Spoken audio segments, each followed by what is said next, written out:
Okay, so this video is going to be a little bit different than the usual ones that you've seen in my channel. So 2 days ago, I made a video about this deck and I thought it performed pretty well in the best of one ladder, and so I decided to try this deck in the qualifier, and it actually went pretty well, especially considering that this is a really fast deck, so the games aren't gonna last too long. And that's exactly why I picked this deck, because I didn't really have too much time today and I only had time for one set of qualifier games. So as you can see from here, oh, this is the best of one ranked ladder. So unfortunately we went 5-2. So we went exactly 1, 2, 3, 4, 5 seconds, and despite that, the deck performed pretty well. As you can see, we're also playing against a lot of black decks right now. You see this? And so they have Fatal Push, Blood Tithe Harvesters, things like that. And then we met double sacrifice decks. We beat a Claim the Firstborn, Fatal Push, Blood Tithe Harvester start. And I believe this was a Rakdos mid-range. No, this was also a sacrifice deck. So I actually didn't fight against a Rakdos mid-range. Everybody was playing a sacrifice deck. Yeah, this was a sacrifice deck too. So unfortunately, we lost to the last sacrifice deck we played. I didn't expect a lot of sacrifice, honestly. Sacrifice deck, although it's a good deck, it's not as popular in Pioneer. If you look at the Pioneer meta, you can see that there is actually 0 sacrifice players.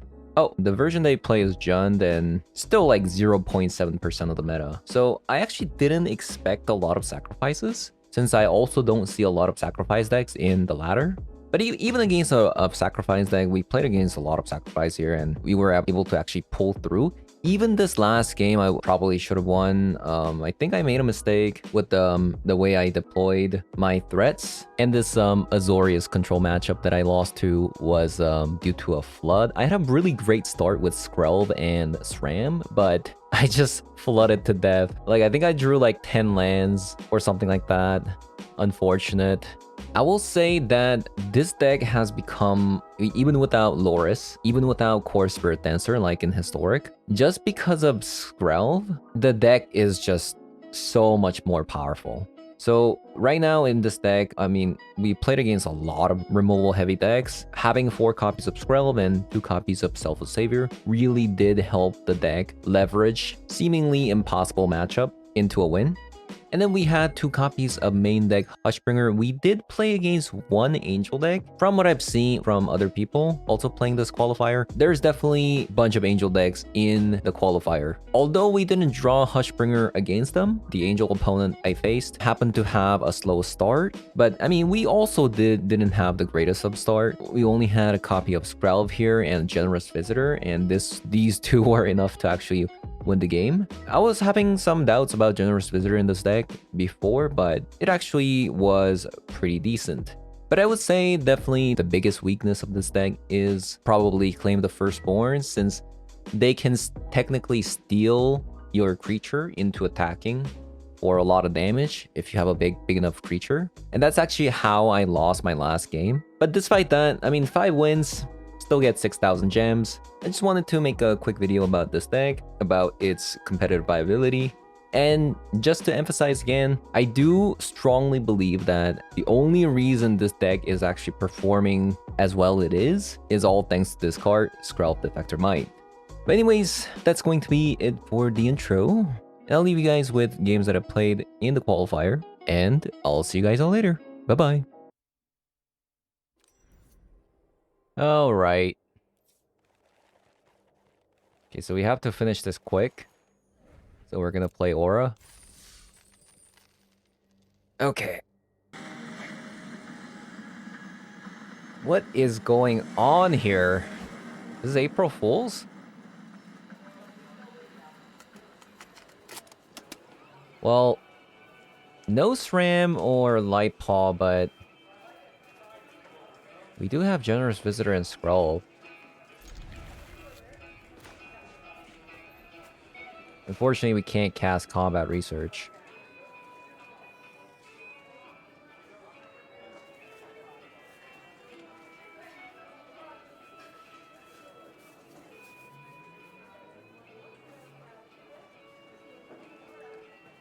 Opponent's thinking quite a bit.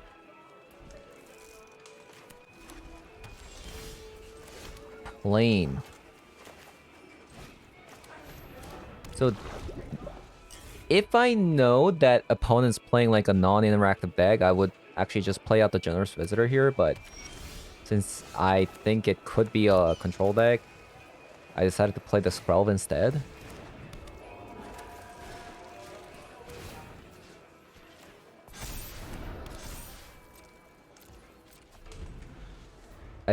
Okay.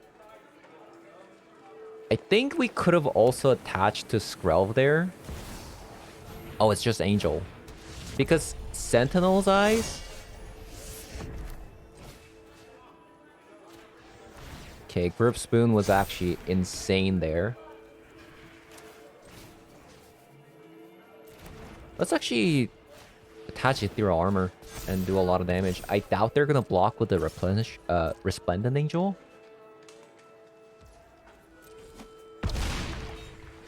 So now, even if they have a Skyclave Apparition, we have Skrelv Defector Might. And if they just play Angel, they're just gonna die to Skrelv. And Audacity, I think it's game over. Okay. Yeah, so what I was saying before was if I attach the Sentinel's Eyes to Skrelv, I could have attacked them for some damage there. And since the Sentinel's Eyes gives you Vigilance, we don't actually have to worry about tapping, so we can attack and tap.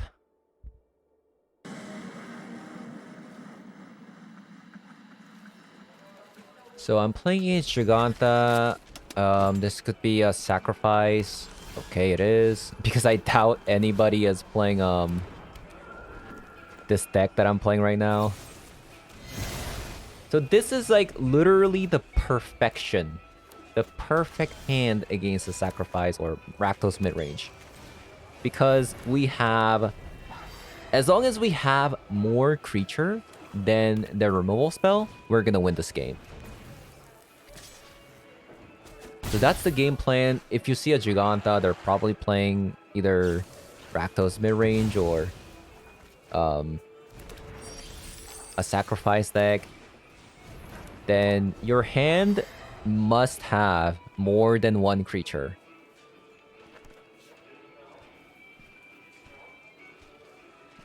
Right?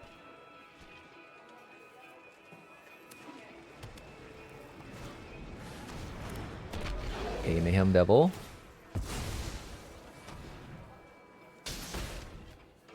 Are they about to... No way. Okay. I mean, sure. Okay, hopefully they ran out of rule spells. That's, I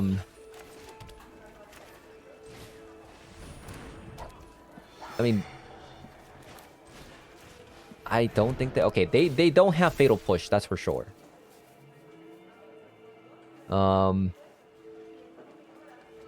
I could get Kaya's Ghost Form.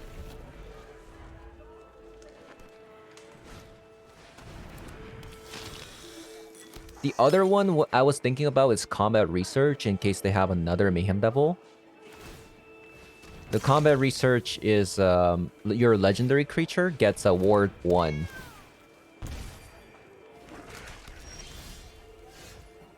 Which is kind of insane against a Mayhem Devil. We might actually win here.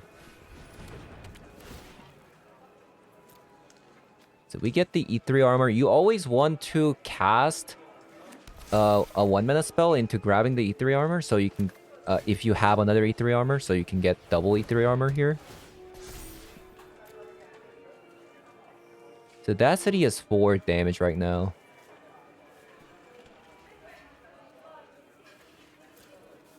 That would bring it to 18.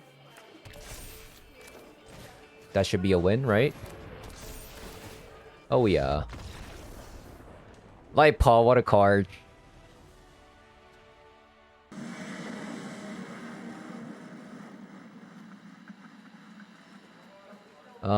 I think this is our first mulligan.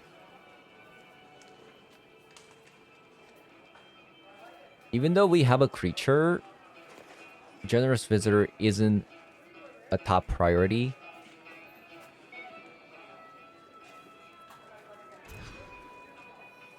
This one looks a lot better.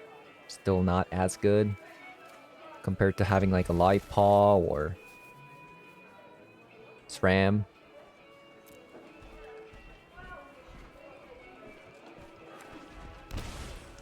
Okay, so this is Grease Fang. Okay. You always want to start with the Skrelv whenever you see a black mana.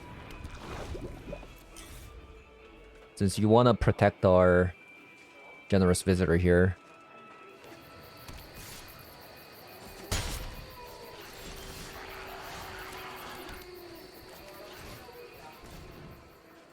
I think this is a salvage they have. I don't think it's like a removal spell.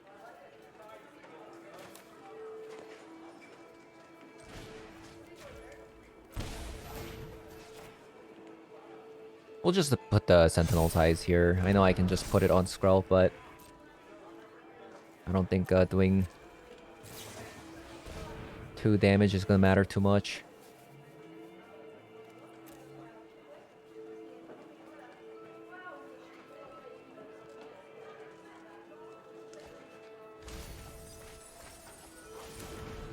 Although, they do play that one command, the -1/-1 command. Okay, they have Grease Fang.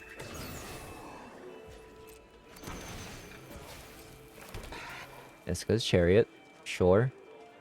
As long as it's not a Parhelion, we can beat.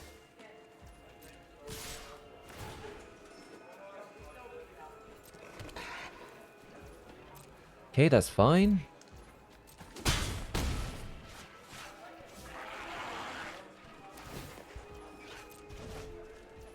I think I'm gonna buff up my Skrelv here.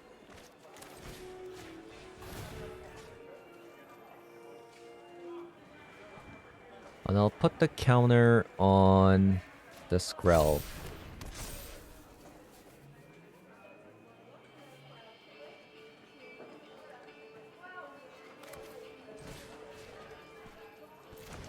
I don't think they play Fatal Push.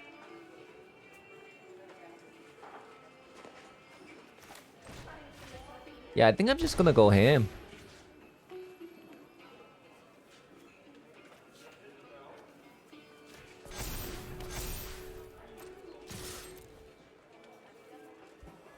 We need Griff's Boon fast. Or like a lifelink.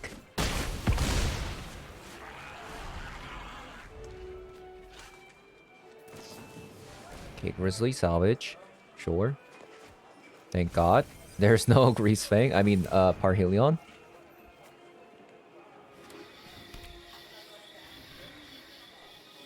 Yeah, we need Griff's Boon fast. We also play 1 copy of Rune of Sustenance, so... yeah, that's a no block for me.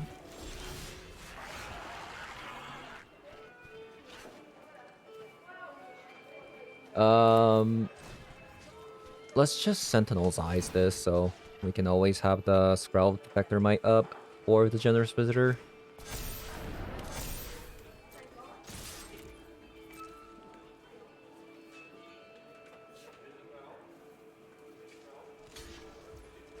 Sure.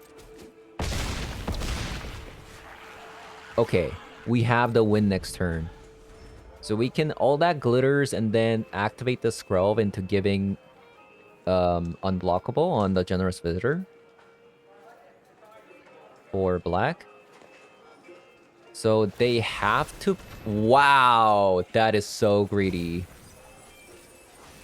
Because any aura means that you lose the game.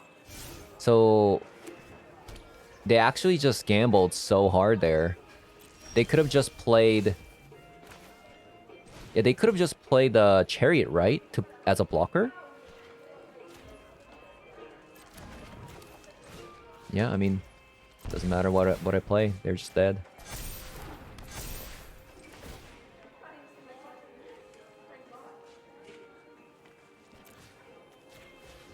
Then we give protection from black and unblockable. Boom. GG's.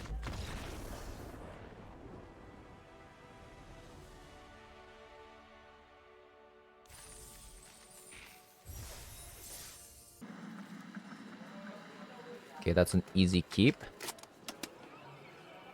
Mana Confluence also letting us cast Hammerhand is kind of sweet as well.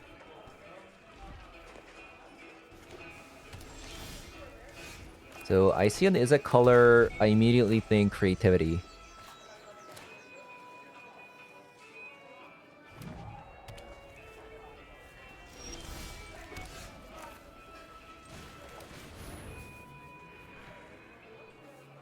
I don't think the current creativity list plays any like Jawari, but like the net deck list, but it's probably Impulse. There you go.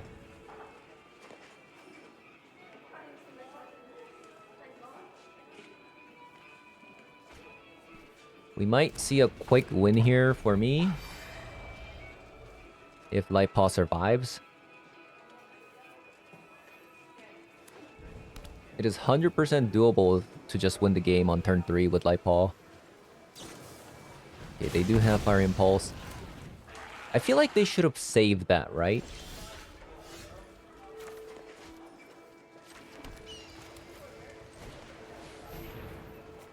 But this could just be because of, oh, they have another Impulse. Kind of inexperience in the matchup. Because in Explore, I mean, you probably have 0 experience versus an Aura deck. So, I could get Cartouche. If Lightpaw does get removed, I'll still have a creature, but... I mean, this has a ward 1. That's kind of relevant.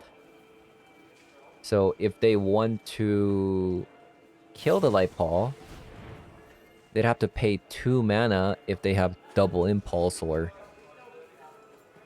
like an Impulse plus the 2 mana removal spell. Well, actually, that doesn't even do it.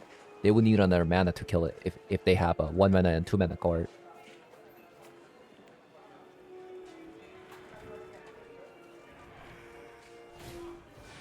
So Fable, sure. Opponent still doesn't have a treasure.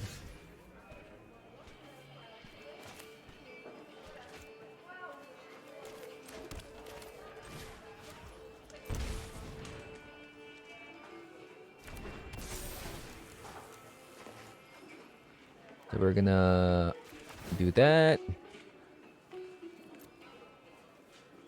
Grab a... Is it 8-3 armor? Do we want to just win here?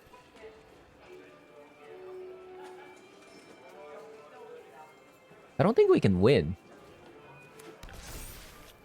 They're at 20.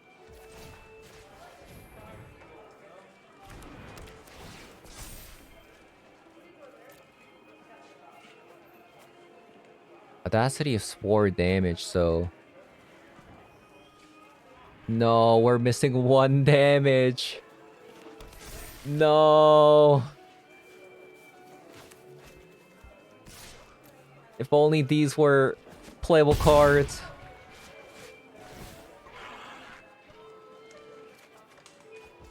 I mean, SRAM's not bad. Okay. I doubt they can win.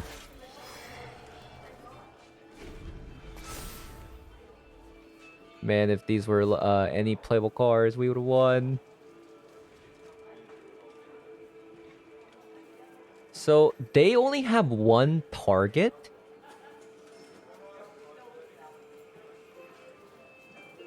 They only have 1 target. If they have a land, they can animate the Mutavault, and they'll have 4 mana, so they still have exactly 1 target they can get with the creativity. They would need 5 mana and 2 targets. So there's no way for them to win here.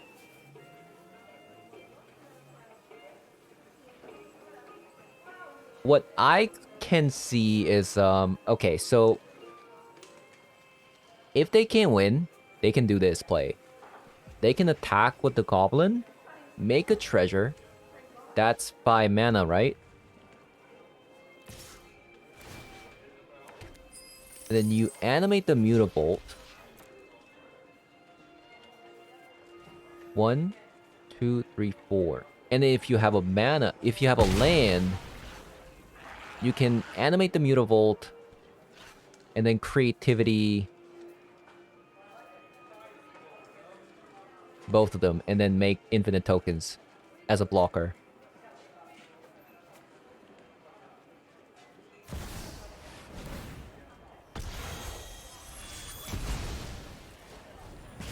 Okay, they're still dead.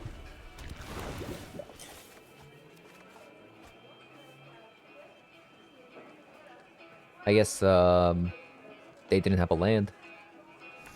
They had a tap land! Oh, dear. Oh, dear. Okay. Really good start. We can also cast Hammer Hand.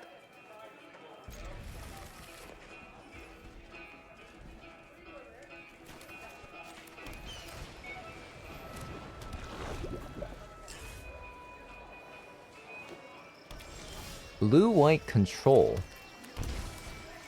Sure. I'm not gonna attack here since they could have, March.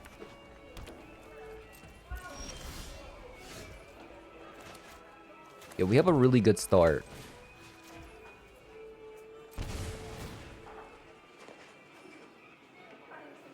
And we're also going first. We're bound to win if we stop getting lands. Deck, hello? Any, non-landos? Delvin's Veto, fine. No. Not like this. This is a 19 land deck.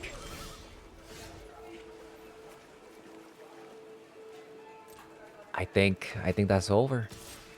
Unfortunately, this game is donezo.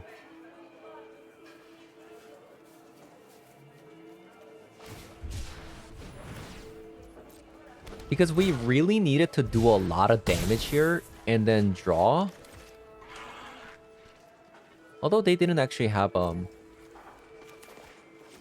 they didn't block with the shark, so they don't have a board wipe.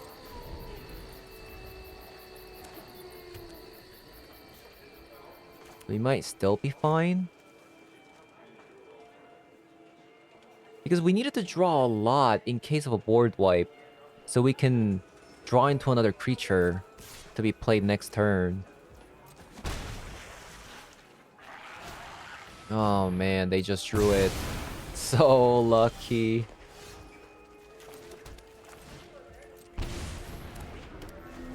They just drew it because they Shark Typhoon cycled, but they didn't block.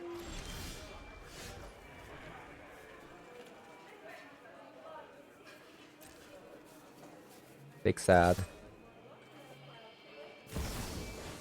Big sad. I'm not overconfident. You're just underwhelming. You're done. There's also like a pretty decent matchup too, since we play Sentinel's Eyes, giving creatures vigilance. So like Wandering Emperor, we don't really care about Wandering Emperor in this matchup. We've got the edge in this Oh, fight. I think it's time to pack up.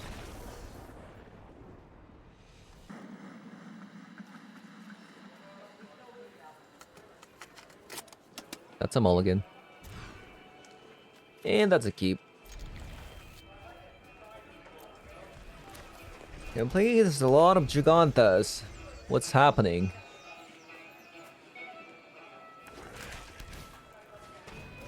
A lot of sacrifice decks. We'll try to bait out a removal spell with the Hushbringer. Nope.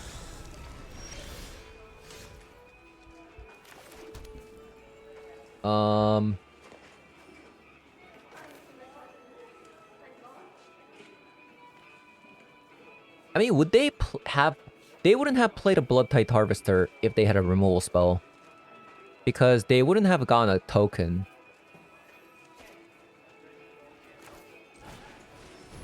So I'm just gonna play out this Light Paw.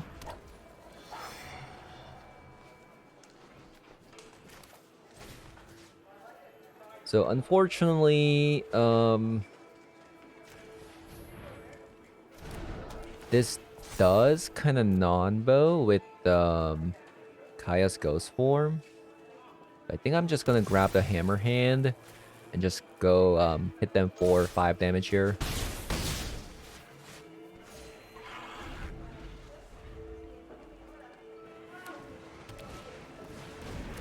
Okay, Mayhem Devil, we don't care about that.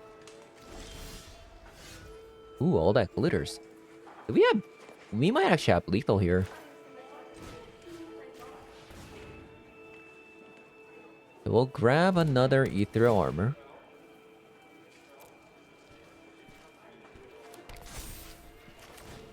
And then that should be game.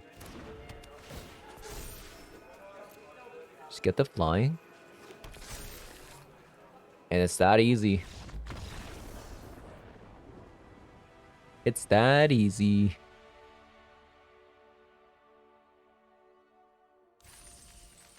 So, I think that's final boss. 6,000 gems, 6,000 gems. Oh, actually, like, you don't actually get more gems by winning. Okay. Alright, final game, final game. And we have a fantastic hand. But we are also playing against a Giganta. Why is literally... I believe this is also another sacrifice decks. Why is everybody playing sacrifice right now?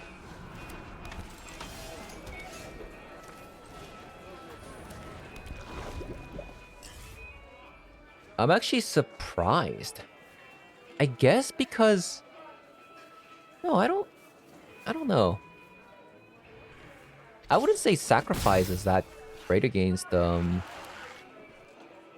matchups either. It's hard to proc Fatal Push. And it's hard to kill Greasefang with playing the Firstborn since the sorcery. Okay, so they played Blood-Tithe Harvester. They went first, so now we're in kind of a pickle here. I could play the Generous Visitor to kind of bait out a removal, but...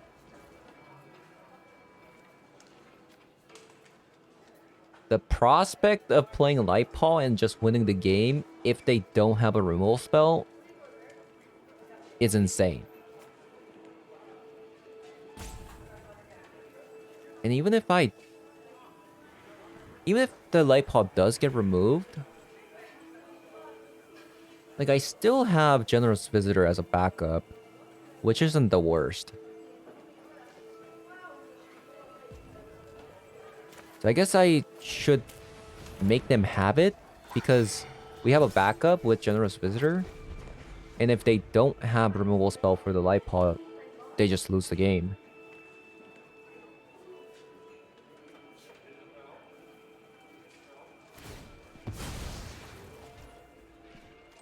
I think they have a Fatal Push.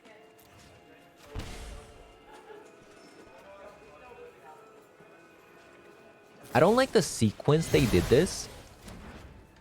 They could have Blood-Tithe Harvester the Skrell. And if I, in response, reacted with Skrell, they could have Fatal Pushed.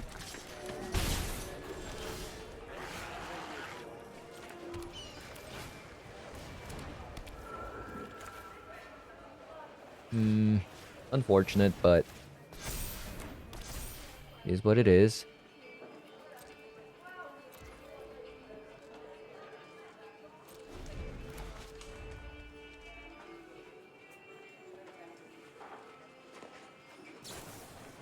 Deadly Dispute, sure.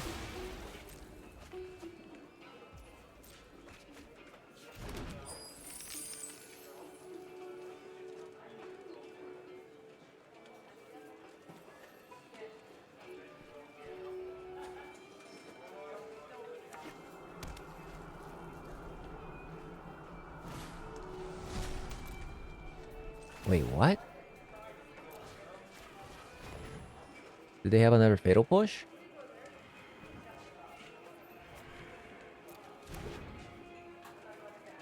Wait, huh?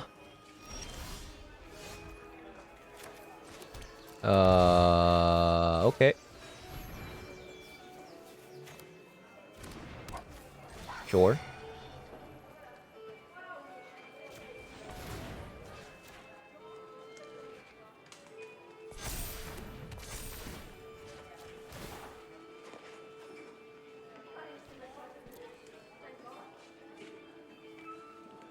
I think we grab combat research or Kaya's ghost form.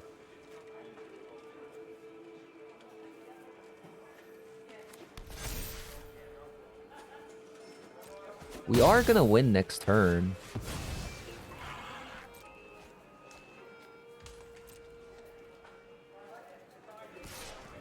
So if we just get one aura, I think we are gonna be able to win. Maybe.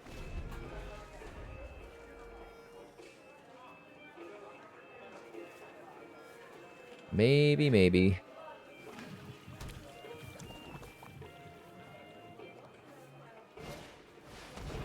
Mayhem double, okay.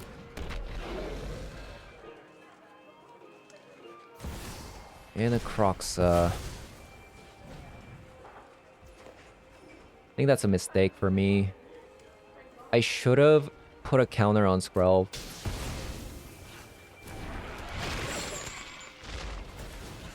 Against this matchup. Nothing should be only one toughness. Oh, we can't cast it. No. That's so bad for me.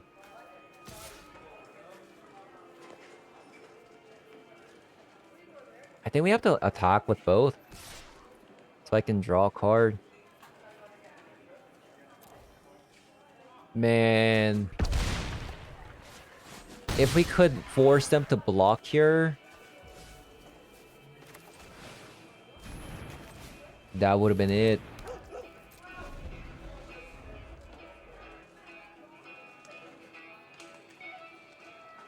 Feels bad.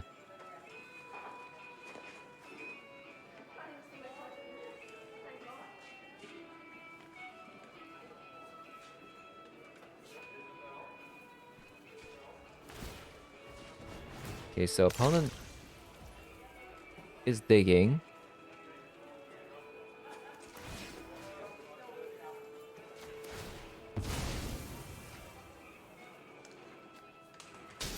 Opponent's digging.